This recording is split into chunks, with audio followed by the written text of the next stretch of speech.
তো এই গল্পে শুরু হয় ভ্যালেন্সিয়া শহর থেকে। আমরা দেখতে পারি এখানে এত বেশি বৃষ্টি হচ্ছিল যেই জন্য রাস্তার মধ্যে ট্রাফিক জাম লেগে গিয়েছিল।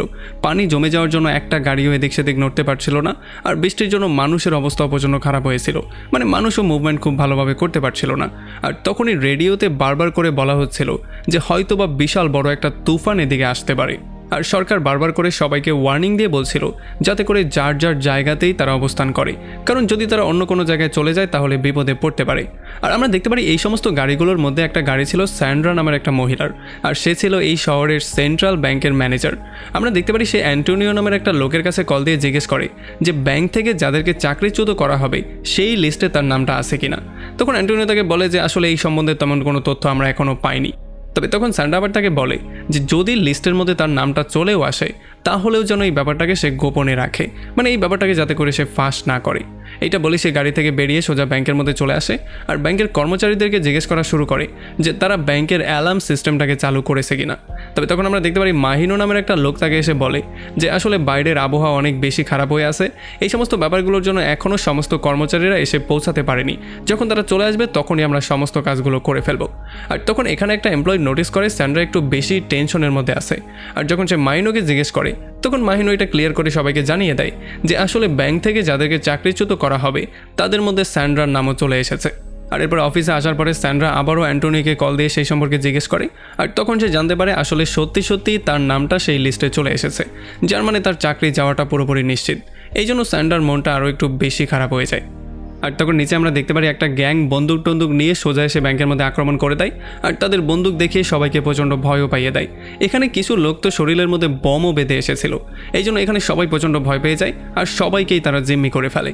তখন উপরে আমরা দেখতে পারি স্যান্ড্রা তার ফ্যামিলি মেম্বারদের সাথে কথাবার্তা বলছিল। আসলে সে তার একটা আত্মীয় ওয়াকেনের সাথে কথাবার্তা বলছিল। সে তাকে বারবার করে রিকোয়েস্ট করে বলছিল যাতে করে তাকে ব্যাংক থেকে বের না করে দেয়া হয়, তবে ওয়াকেন তার কোনো কথাই শুনছিল না। তবে তখনই আমরা দেখতে পারি গ্যালাকো নামের একটা লোক তার সঙ্গী জ্যাককে নিয়ে তার অফিসের মধ্যে ঢুকে যায় আর তারা স্যান্ড্রাকে বন্দি করে ফেলে। তার হাত পা বেঁধে তাকে তারা একটা জায়গায় বন্দি করে ফেলে। এরপর তাদের সমস্ত যন্ত্রপাতি বের করে তারা এখানে লকারগুলোকে ভেঙে টাকা চুরি করার ট্রাই করে। আর তাদের অন্য একটা টিম ব্যাংকের মধ্যে একটা সুড়ঙ্গ করা শুরু করে দিয়েছিল যাতে করে এই টাকাগুলো নিয়ে সেই সুড়ঙ্গ দিয়ে তারা ব্যাংক থেকে বাইরে যেতে পারে। এদিকে আমরা দেখতে পারি তাদের লিডার উরুগুয়েও ব্যাংকের সমস্ত মেম্বারদেরকে ধমকাধমকি করছিল যাতে করে এই খবরটা বাইরে কোনোভাবেই লিক না হতে পারে। তবে ততক্ষণে উরুগুয়ে দেখতে পারে যে একটা লোক অলরেডি অফিসের অ্যালার্ম বাটনে প্রেস করে দিয়েছে। এই জন্য উরুগুয়ের মাথা প্রচণ্ড গরম হয়ে যায় আর সে সেই লোকটাকে টেবিলের উপরে দাঁড় করিয়ে আচ্ছা রকম করে সবার সামনে ধোলাই করে। আর এরপর সে সবাইকে থ্রেট করা শুরু করে যে এখন সে ব্যাংকটাকে বম দিয়ে উড়িয়ে দিবে। তবে আমরা দেখতে পারি একটা মেয়ে তাকে বারবার করে রিকোয়েস্ট করা শুরু করে যাতে সে এই কাজটা না করে। সে তাকে বলে যে বাসায় আমার ছেলে একা আছে, প্লিজ আমাদের সাথে এমনটা করবেন না, আমি যদি বাসায় ব্যাগ না করি তাহলে তার জীবনটাও নষ্ট হয়ে যাবে। এই জন্য উরুগুয়ে তাকে বলে যে ঠিক আছে, তোমার ছেলেকে ফোন দিয়ে কথা বলে নাও, আমি তোমাকে 5 মিনিট সময় দিলাম। এরপর সে সবাইকে যার যার ফ্যামিলির সাথে কথা বলার জন্য 2 মিনিট করে সময় দেয়। আসলে আমরা জানতে পারি উরুগুয়ে আসলে তাদের সবাইকে ভয় পাওয়ানোর ট্রাই করছিল, কিন্তু তার কাউকে মারার কোনো প্ল্যানিং ছিল না। আর তখন এদিকে আমরা দেখতে পারি পুলিশ সেই অ্যালার্ম সিগন্যালটা পেয়ে যায়। এতে করে তারা বুঝতে পারে যে ব্যাংকের মধ্যে গুন্ডাপান্ডা ঢুকে গিয়েছে আর হয়তোবা ব্যাংক লুট করার প্ল্যানিংও করা হচ্ছে। এই জন্য তারা ব্যাংকে ফোন দিয়ে যোগাযোগ করার ট্রাই করে। তবে আমরা দেখতে পারি তখন উরুগুয়ে ফোনটা রিসিভ করে আর সে তাদের সবাইকে বলে যে যদি পুলিশ উল্টাপাল্টা কিছু করার ট্রাই করে তাহলে সে ব্যাংকটাকে বম দিয়ে উড়িয়ে ফেলবে আর এখানে প্রত্যেককে সে মেরে ফেলবে। তবে তখন ডিটেকটিভ ডোমিঙ্গো তাদেরকে কনভিন্স করার ট্রাই করে। তবে উরুগুয়ে তার সামনে একটা শর্ত রাখে। সে বলে যে আমাদেরকে পালিয়ে যাওয়ার জন্য একটা প্লেন দিতে হবে আর আমাদেরকে সেফটির নিশ্চয়তা দিতে হবে। যদি এমনটা করতে না পারো তাহলে আমরা এখানে সবাইকে শেষ করে দেব। তবে তখন ডোমিঙ্গো তাকে বলে যে এই সিদ্ধান্তটা আমি একা নিতে পারবো না, এইটা নেয়ার জন্য আমাকে আমার হায়ার অথরিটির সাথে কথাবার্তা বলতে হবে।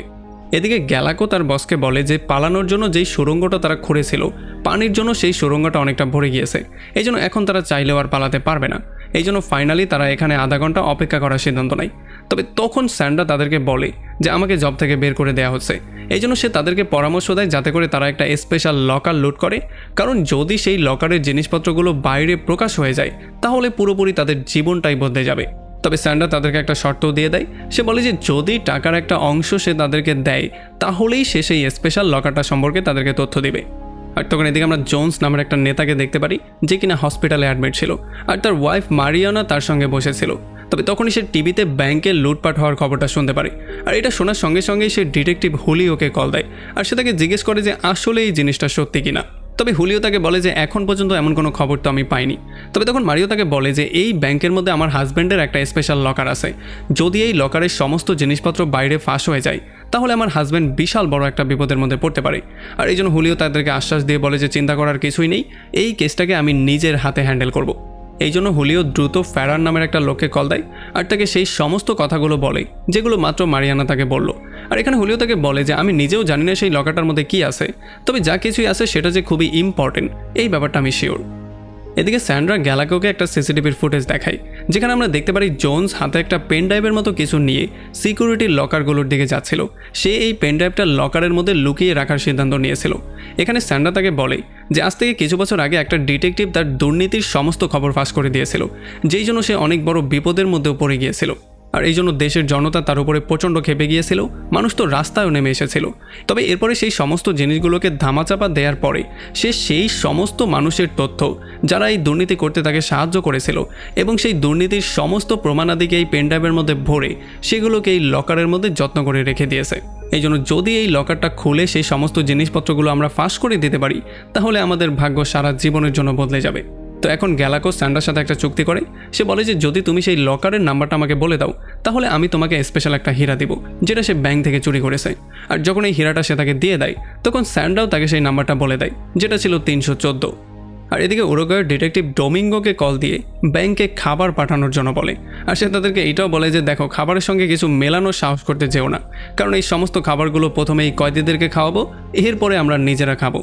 এদিকে গ্যালাকো যখন সুড়ঙ্গের মধ্যে আসে তখন সে দেখতে পারে এখানে পানির স্তর আস্তে আস্তে করে বেড়েই যাচ্ছে। এই জন্য সে গিয়ে তার সঙ্গীদেরকে পরামর্শ দিয়ে বলে যে আমাদেরকে যত দ্রুত সম্ভব মিশনটা কমপ্লিট করে এখান থেকে বেরোতে হবে, আর নয়তোবা আমরা এখানেই আটকা পড়ে যাব। আর তখন আমরা দেখতে পারি পুলিশও ব্যাংকের সামনে চলে আসে আর তারা ব্যাংকটাকে চারপাশ দিয়ে ঘিরে ফেলে। এই জন্য ডাকাতরা কিছু হস্টেজদেরকে জোর করে ধরে তাদেরকে বমের কিছু জ্যাকেট পরিয়ে দেয় আর তাদেরকে এখানে চুপচাপ বসে থাকার জন্য বলে। তারা তাদেরকে থ্রেট দিয়েও বলে যে যদি তারা 19 থেকে 20 করার ট্রাই করে তাহলে এই বোমটা ব্লাস্ট হয়ে যাবে আর এখানে তাদের বডি ছিন্ন ভিন্ন হয়ে যাবে। এদিকে গ্যালাকো চলে আসে সেই লকারগুলোর কাছে যেখানে সেই গোপন লকারটা আছে, মানে 314 নম্বর লকারটা। এখানে উরুগুয়ে আগে থেকেই ছিল, এই জন্য গ্যালাকো তাকে বলে যে সেই মন্ত্রীর লকারের নাম্বার হচ্ছে 314। তবে এইটা শোনার পরে উরুগুয়ে তার উপর সন্দেহ হয়ে যায়। তার মনে হয় যে গ্যালাকো হয়তোবা তাদেরকে ধোকা দেওয়ার ট্রাই করছে, কারণ এখানে হয়তোবা সে সেই একটা লকার চুরি করার জন্যই এসেছে, সে তাদের মিশনের সঙ্গে তাল মেলাচ্ছে না। এই জন্য তার মাথাটা প্রচণ্ড গরম হয়ে যায় আর সে বাকি সবাইকে এই কথাটা বলার জন্যই যাওয়া শুরু করে।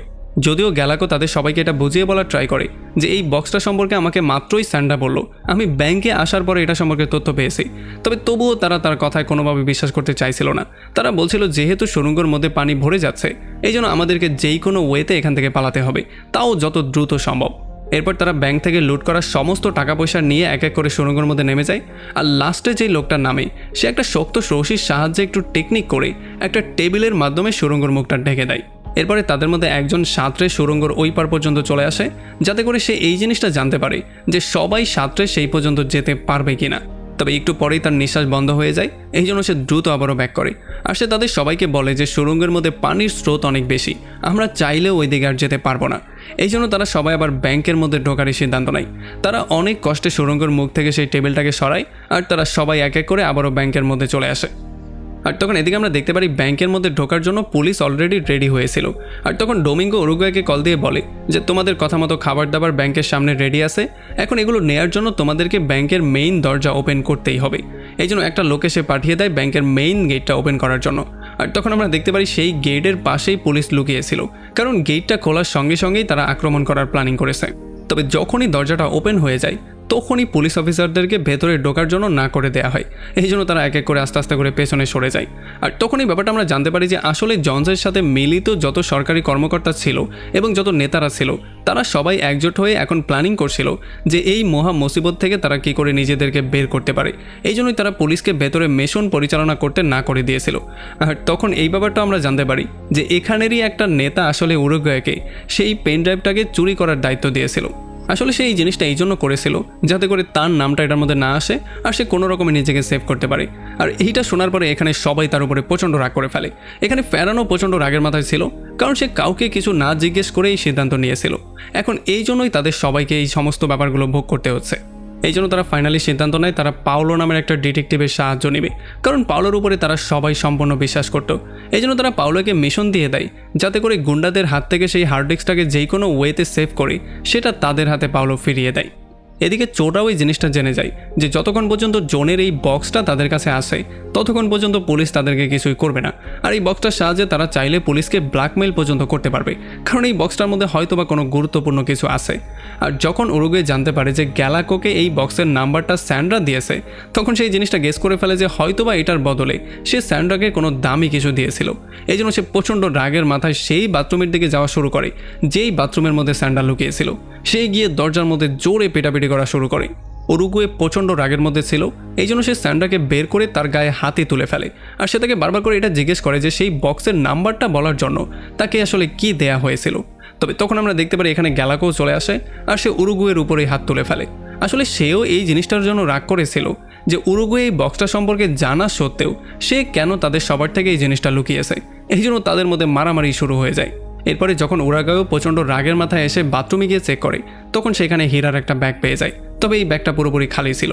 এই জন্য সে এসে তাদের সবাইকে এটা দেখিয়ে বলে যে আসলে গ্যালাকো সেই বক্সের নাম্বারটা জানার জন্য স্যান্ড্রাকে হীরা দিয়েছিল, মানে সে তাকে টাকা না দিয়ে টাকার চেয়েও দামি হীরা দিয়েছে। আর সে তাদেরকে এইটাও ক্লিয়ার করে বলে যে এখন হয়তোবা স্যান্ড্রা এই হীরাটাকে খেয়ে ফেলেছে যাতে করে এইটা তার থেকে কেউ আর ছিনিয়ে নিতে না পারে। আর তখন এদিকে আমরা দেখতে পারি লোকো নামের একটা গুন্ডা সেই হার্ড ডিস্ক থেকে সমস্ত তথ্যগুলো বের করার ট্রাই করছিল। তবে যখনই সে হার্ড ডিস্কটা ওপেন করে তখন তার সামনে একটা পাজেল চলে আসে। আর যখনই সে একটা ভুল চাল দেয় তখনই হার্ড ডিস্কের সমস্ত ডাটাগুলো নিজে নিজেই ডিলিট হয়ে যাওয়া শুরু হয়ে যায়। সে অনেক ট্রাই করে ডাটাগুলোকে রিকভার করার, তবে আসলে কোনোভাবেই কোনো কাজ হয় না, মানে তারা এখন সমস্ত ডাটাগুলো লস করে ফেলেছে। আর এতক্ষণে এদিকে আমরা দেখতে পারি ডিটেকটিভ পাওলো এই সমস্ত ব্যাপারটার দায়িত্ব তার কাঁধে তুলে নিয়েছিল। আর এই জন্য সে সরাসরি ব্যাংকে কল দেয় আর ব্যাংকের কলটা উরুগুয়ে রিসিভ করে। আসলে যেহেতু পুলিশ পুরো ব্যাংকটাকে চারপাশ থেকে কাভার করে নিয়েছিল, এই জন্য উরুগুয়ের মাথা প্রচণ্ড গরম হয়েছিল, কারণ সে এখন এই জিনিসটা জেনে গিয়েছে যে তার গ্যাংয়ের এখান থেকে পালিয়ে যাওয়াটা অনেকটা কষ্টকর হয়ে গেছে। যাই হোক, এখন পাওলো তাকে বলে যে এখন থেকে এই কেসটা সে নিজে হ্যান্ডেল করবে। এই জন্য সে তার সঙ্গে মিট করতে চায়, কারণ উরুগুয়ে হচ্ছে গিয়ে এই গ্যাংয়ের লিডার। তবে উরুগুয়ে তাকে সরাসরি না করে দেয়, কারণ তার ভয়ও ছিল যে পুলিশ না তাকে আবার সামনে পেলেই শ্যুট করে মেরে ফেলে। তবে তখন পাওলো আবার তাকে আশ্বাস দিয়ে বলে যে আমি তোমার কাছে ওয়াদা করছি তোমার উপরে একটা গুলিও চালানো হবে না। আর তখন ফাইনালি উরুগুয়ে তার সঙ্গে ব্যাংকের গেইটে দেখা করার জন্য রাজি হয়ে যায়। এরপরে ফাইনালি ব্যাংকের দরজায় উরুগুয়ে গিয়ে পাওলোর সঙ্গে মিট করে। আর পাওলো তাকে বলে যে আমি তোমাকে ব্যাংক থেকে পালাতে সাহায্য করতে পারি, তবে এটার বদলে আমি যা যা বলবো তোমাকে তেমনটাই করতে হবে। আর যখন এই কথাবার্তাগুলো শেষ করে উরুগুয়ে ব্যাংকের মধ্যে চলে আসে, তখন সে তার সমস্ত মেম্বারদেরকে বলে যে আসলে পাওলো আমাদেরকে ব্যাংক থেকে বের হওয়ার জন্য সাহায্য করবে। তবে এইটা শোনার পরে তাদের সবারই তার উপরে সন্দেহ হয়ে যায়, কারণ এইটা পুলিশের একটা চালও হতে পারে। তবে তখন উরুগুয়ে তাদের সবাইকে বুঝিয়ে বলে যে আসলে পাওলোর প্ল্যান মতে আমরা এই বিল্ডিং থেকে পাশের বিল্ডিংয়ের 7 ফ্লোরে চলে যাব, আর সেখান থেকে আমরা একটা সুরক্ষিত ফ্ল্যাটের মধ্যে চলে যাব। আর সেখানে তাদের জন্য কিছু পুলিশের ইউনিফর্ম থাকবে, তারা সেই ইউনিফর্মগুলো পরে সেখান থেকে পালিয়ে যেতে পারবে। তবে এরপরে লোকো উরুগুয়েকে বলে যে কিভাবে তার একটা ভুলের জন্য হার্ড ডিস্কের সমস্ত ডাটাগুলো রিমুভ হয়ে গেছে। এগুলো শোনার পরে উরুগুয়ের মাথা এত বেশি গরম হয়ে যায় যে সে তাকে আচ্ছা রকম করে ধোলাই করা শুরু করে। সে তো তাকে মেরেই ফেলতে যাচ্ছিল। তবে তখনই গ্যালাকো এখানে এসে কোনো রকমে তাকে সেভ করে। তবে যখন আবার সে সত্যিটা জানতে পারে তখন তার মাথাও প্রচণ্ড গরম হয়ে যায়। এই জন্য সেও গিয়ে লোকোকে আচ্ছা রকম করে ধোলাই করা শুরু করে, কারণ তারা এখন এই ব্যাপারটা জেনে গিয়েছে যে এখান থেকে বের হওয়ার তাদের হাতে শেষ যেই চাবিটা ছিল সেটাও তারা হারিয়ে ফেলেছে। যাই হোক, এখন তারা পাওলোর কথা ফলো করে পাশের বিল্ডিংয়ে চলে আসে। আর এখানে পাওলোর একটা লোক তাদেরকে পুলিশের ইউনিফর্ম দিয়ে দেয়, আর খুব শীঘ্রই তারা পুলিশের ইউনিফর্মও পরে ফেলে। তবে যখন এখানে হার্ড ডিস্কটা দেয়ার পালা চলে আসে, তখন গ্যালাকো পাওলো সেই লোকটার মাথায় আঘাত করে তাকে বেহুশ করে ফেলে। আর পাওলোকে না জানিয়েই তারা এখান থেকে পালিয়ে যাওয়ার ট্রাই করে। আসলে তারা এই কাজটা এই জন্য করছিল যাতে করে এই জিনিসটা কেউ বুঝতে না পারে যে হার্ড ডিস্কটা আসলে পুরোপুরি খালি। এরপরে যখন তারা স্যান্ড্রাকে নিয়ে সোজা নিচের ফ্লোরে চলে আসে, তখন গেট দিয়ে বাইরে যাওয়ার সময় পুলিশ তাদেরকে থামিয়ে দেয় আর তাদের কাছ থেকে আইডি কার্ড চাওয়া শুরু করে। তবে যেহেতু তাদের কাছে কোনো আইডি কার্ড ছিল না, এই জন্য তারা কিছু শো করতে পারছিল না। আর যখন পুলিশ তাদের কাছে স্যান্ড্রা সম্পর্কে জিজ্ঞেস করে, তখন তারা বলে যে তাকে আমরা 5th ফ্লোরে পেয়েছিলাম, এই জন্য তাকে সঙ্গে করে নিয়ে এসেছি। তবে তখনই পুলিশের তাদের উপরে সন্দেহ হয়ে যায়, আর এই জন্য উরুগুয়ে আর তার টিম তাদের উপরে গান পয়েন্ট করে ফেলে। এই জন্য পুলিশরাও তাদের গান বের করে তাদের উপরে পয়েন্ট করে ফেলে, আর এখানে একটা গোলাগুলি হবে অবস্থা শুরু হয়ে যায়। তবে তখন আবার উরুগুয়ে আর তার টিম এখান থেকে দ্রুত পালিয়ে যাওয়ার সিদ্ধান্ত নেয়। তবে এমনটা করতে গিয়ে স্যান্ড্রার হাতের মধ্যে একটা গুলি লেগে যায়। এই জন্য গ্যালাকো এবং উরুগুয়ে তাকে কোনো রকমে এখান থেকে বিল্ডিংয়ের একটা সেফ প্লেসে নিয়ে আসে। আসলে তাদের দুজনেরও স্যান্ড্রার জন্য অনেক বেশি খারাপ লাগছিল। এই জন্য তারা ফাইনালি সিদ্ধান্ত নেয় তারা স্যান্ড্রাকে এখানেই রেখে চলে যাবে, যাতে করে স্যান্ড্রার জীবনের উপরে কোনো ঝুঁকি না আসে। আর যাওয়ার আগে ইউরুগুয়ে স্যান্ড্রাকে এটা বলে যায় যে যত বেশি সময় সম্ভব পুলিশকে এখানে আটকে রাখার ট্রাই করবে। এটা বলে সে তাকে গুড বাই বলে সেখান থেকে বেরিয়ে চলে যায়। এরপরে ফাইনালি উরুগুয়ে পাওলোকে কল দেয়, আর যখন সে তাকে সমস্ত ব্যাপারগুলো ক্লিয়ার করে বলে তখন পাওলো তাকে বলে যে তোমার চালাকির ফল এখন তোমার নিজেকেই ভোগ করতে হবে। আসলে আমি তোমাকে এমনটা করতে বলিনি, তবে তুমি পুলিশের উপরে আগ বাড়িয়ে গান পয়েন্ট করতে গিয়েছো। এই জন্য এখন সে তাকে পরামর্শ দেয় পুলিশের কাছে স্যারেন্ডার করার জন্য। তবে উরুগুয়ে তাকে সরাসরি না করে দেয়, আর সে তাকে বলে যে যদি 15 মিনিটের মধ্যে সে এখান থেকে পালানোর কোনো ব্যবস্থা তাদের জন্য করতে না পারে তাহলে পরবর্তী 15 মিনিট পর পর সে একজন একজন করে হস্টেসকে মেরে ফেলা শুরু করবে। আর ফোনটা কাটার পরেই পাওলো হুলিওর সঙ্গে কথাবার্তা বলে, আর সে তাকে বুদ্ধিমত্তার পরিচয় দিয়ে এই পুরো মিশনটাকে কমপ্লিট করার দায়িত্ব দেয়। আসলে সে এটা খুব ভালো করে জানতো যে এটা খুবই ভয়ঙ্কর একটা গ্যাং, কারণ তারা যতগুলো ডাকাতি করেছে তাদের প্ল্যানে 19-20 কোনোদিনও হয়নি। এই জন্য এখন পাওলো তাকে দায়িত্ব দিয়ে বলে যে সমস্ত হস্টেজদের জীবন সেভ রেখে যেই কোনো ওয়েতে ডাকাতদেরকে তোমাকে ব্যাংক থেকে বাইরে আনতে হবে, আর এমন করেই তোমার মিশনটা কমপ্লিট করতে হবে। আর এদিকে আমরা দেখতে পারি যখন উরুগুয়ে আর গ্যালাকো একসাথে বসেছিল তখন এখানে যা কিছুই তাদের মধ্যে হয়েছে সমস্ত ব্যাপারগুলোর জন্য তারা একে অন্যের কাছে মাপ চায়। একটু পরে তারা একে অন্যের কাহিনী বলা শুরু করে, আর খুব শীঘ্রই তারা হাসাহাসিও করা শুরু করে। আর তখন এদিকে আমরা দেখতে পারি লোকোর একটা হস্টেজের সঙ্গে প্রেম হয়ে যায়, মানে এই মেয়েটাকে তার ভালো লাগে। এই জন্য সেই মেয়েটাকে ডেকে সাইডের একটা রুমে নিয়ে আসে, আর এরপর সেই মেয়েটাকে পটানোর ট্রাই করে। মানে আমি বুঝলাম না হ্যাকার যারা আছে তারা প্রত্যেকটা মিশনের মধ্যে উল্টাপাল্টা কাজ কেন করে। যাই হোক, এরপরে লোকো তার লুটের টাকা থেকে এই মেয়েটাকে অনেকগুলো টাকা দেয়, আর সে তাকে বলে যে এই টাকাগুলো সে এমন একটা নেতার লকার থেকে চুরি করেছে যেই নেতা মানুষের টাকা মেরে সেই টাকাগুলো দিয়ে কোটিপতি হয়ে গেছে, আর সেগুলোই সে এখানে জমিয়েছিল। আর এগুলো শোনার পরে এই মেয়েটাও টাকার বান্ডেলগুলো নিয়ে তার কাপড়ের মধ্যে লুকিয়ে ফেলে আর চুপচাপ এখান থেকে বেরিয়ে চলে যায়। এদিকে ইউরুগুয়ে এবং তার টিমের মনে হচ্ছিল যে এখন সমস্ত কিছু তাদের প্ল্যানের বাইরে চলে গেছে, এখন হয়তোবা তাদেরকে ধরা পড়তে হতে পারে। এই জন্য তারা শেষ চেষ্টা হিসেবে একটা নতুন প্ল্যান করে। এই জন্য দ্রুত ইউরুগুয়ে পাওলোকে কল দেয় আর তাকে বলে যে আমি যেই কোনো ওয়েতে একটা সরকারি অফিসারের সঙ্গে কথা বলতে চাই। তবে যখন পাওলো এটার কারণ তার কাছে জিজ্ঞেস করে তখন এটার কোনো অ্যান্সার সে দেয় না। উল্টো সে তাকে হুমকি দিয়ে বলে যে যদি তার ডিমান্ড পূরণ করা না হয় তাহলে এখন আর সে কোনো হস্টেজদেরকে মারবে না, সে বরং জনসের সেই হার্ড ডিস্কটার ডাটাগুলো সমস্ত মানুষের সামনে রিভিল করে দিবে। আর এইটা শোনার পরে তো তার অবস্থা প্রচণ্ড খারাপ হয়ে যায়, কারণ জনসের সেই হার্ড ডিস্কের মধ্যে তারও কুকীর্তির কিছু প্রমাণ ছিল, কারণ সেও ছিল জনসের সাথেরই একজন লোক। এই জন্য যদি সেই ডাটাগুলো বাইরে লিক হয়ে যায় তাহলে তার অবস্থাও খারাপ করে দেয়া হবে। আর একটু পরে হোলিও ফ্যারানকে কল দিয়ে এটা বলে যে এখন তোমার নিজের গিয়ে উরুগুয়ের টিমের সাথে কথাবার্তা বলে নিজেদের মধ্যে একটা কম্প্রোমাইজ করে নেওয়া উচিত, কারণ এখন তোমার কাছে আর অন্য কোনো অপশন নেই। আর যেহেতু আসলেই ফ্যারানের কাছে অন্য কোনো অপশন নেই এই জন্য সে রাজিও হয়ে যায়। তো এরপরে যখন ফ্যারান গিয়ে উরুগুয়ে এবং গ্যালাকের সঙ্গে মিট করে তখন তাদের কাছে সে প্রমিস করে যে সেই হার্ড ডিস্কটা দেওয়ার বদলে তাদের শাস্তি কমিয়ে দেওয়ার জন্য সে সম্পূর্ণ ট্রাই করবে। তবে আমরা দেখতে পারি তারা বলে যে তারা জেলের মধ্যে পচে মরার জন্য তার সাথে কথা বলতে আসেনি, বরং তারা ব্যাংক থেকে লুট করা টাকাগুলো সহ এই দেশ থেকে পালিয়ে যাওয়ার জন্য এসেছে। এই জন্য সে তাকে বলে যে দ্রুত একটা প্লেনের ব্যবস্থা করো, আর নয়তোবা তোমার সমস্ত কুকীর্তি ফাঁস হয়ে যাবে। তারা তাকে হুমকি দিয়ে বলে যে তোমার যেই ভিডিওগুলো আছে সেই ভিডিওগুলো আমরা হার্ড ডিস্কের মধ্যে দেখে ফেলেছি। এদিকে আমরা দেখতে পারি হসপিটালে স্যান্ডার চিকিৎসা চলছিল। এই জন্য ফ্যারানের সেক্রেটারি চলে আসে স্যান্ডার সঙ্গে মিট করতে, আর সেই গ্যাং সম্পর্কে তাকে নানান কোয়েশ্চেন করে। স্যান্ডার কয়েকটা গ্যাং মেম্বারদের নামও তাকে বলে দেয়, আর সে স্পেশালি এইটাও তাদেরকে বলে দেয় যে তারা একে অন্যের উপরে একটুও বিশ্বাস করে না, সো তাদের মাঝে একটা ঝগড়া লাগিয়ে দেওয়া খুব বেশি একটা কঠিন কাজ হবে না। এদিকে ফ্যারান উরুগুয়েকে কল দিয়ে বলে যে তুমি যেই ভিডিওটা দেখেছো সেটা আমি দেখতে চাই। তবে যখন উরুগুয়ে তাকে সরাসরি না করে দেয় তখন ফ্যারানের তার উপরে সন্দেহ হয়ে যায়, আর সে তাকে এটা ক্লিয়ার করেও জানিয়ে দেয় যে আসলে তোমার কাছে কোনো ভিডিও টিডিও নেই, তুমি আমাকে মিথ্যা বলে একটা চাল চালার ট্রাই করছিলে। এইটা বলে সে কলটা কাট করে দেয়, আর এরপর সে ডিটেকটিভকে গিয়ে সমস্ত ব্যাপারগুলো বুঝিয়ে বলে তাকে নিজের মতো করে কেসটা হ্যান্ডেল করতে বলে, মানে যেই কোনো ওয়েতে তাদেরকে অ্যারেস্ট করার পারমিশন দিয়ে দেয়। আর পুলিশরা অর্ডার পাওয়ার সঙ্গে সঙ্গে দরজা ভেঙে মধ্যে চলে আসে আর সমস্ত হস্টেজদেরকে এক এক করে গাড়ির মধ্যে বসিয়ে দেয়। তবে একটু পরেই তারা খবর পেয়ে যায় যে সমস্ত চোররাও হস্টেজদের মধ্যে কাপড় চেঞ্জ করে ঢুকে গিয়েছিল, আর যতক্ষণে তারা এই ব্যাপারটা বের করতে পেরেছে ততক্ষণে তারা এখান থেকে পালিয়েও গেছে। তাছাড়া তাদের ব্যাংক থেকে লুট করা সমস্ত টাকা পয়সা সুড়ঙ্গের মাধ্যমে তারা এই পারে নিয়েও এসেছিল। আসলে যেহেতু বৃষ্টি অনেকটা কমে গিয়েছিল এই জন্য সুড়ঙ্গের মধ্যে পানিও অনেকটা কমে গিয়েছিল, আর এই জন্য তারা খুব সহজেই সেখান থেকে বেরিয়ে আসতে পেরেছে। এরপরে সমস্ত টাকাগুলো নিয়ে তারা সবাই দেশ ছেড়ে অন্য দেশে চলে যায়, আর তারা সবাই যার যার মতো করে নতুন একটা লাইফ লিড করা শুরু করে। আর এমনই একটা ইন্টারেস্টিং পয়েন্টে এই পুরো মুভিটা এখানেই শেষ হয়ে যায়।